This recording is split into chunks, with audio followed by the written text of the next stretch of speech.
ಗಿರಿ ಶರದಲೆದ್ರಿಗಳ ಮೇಘದ ಶರದಿನ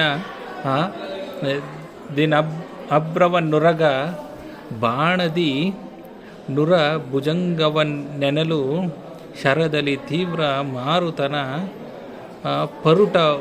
ಪರುಟವವ ತೋರಿದನು.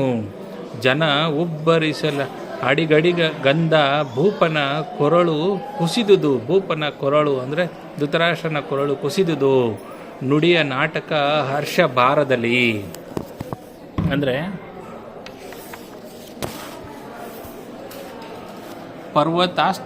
ಪರ್ವತಾಸ್ತ್ರದಿಂದ ಬೆಟ್ಟಗಳನ್ನು, ಮೇಘಾಸ್ತ್ರದಿಂದ ಮೋಡಗಳನ್ನು, ಸರ್ಪಾಸ್ತ್ರದಿಂದ ಹಾವುಗಳನ್ನು, ವಾಯುವಾಸ್ತ್ರದಿಂದ ಬಿರುಗಾಳಿಯನ್ನು ತೋರಿಸಿದನು.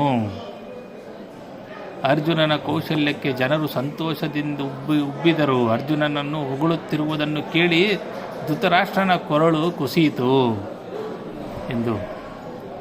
46ನೇ ಕವನ.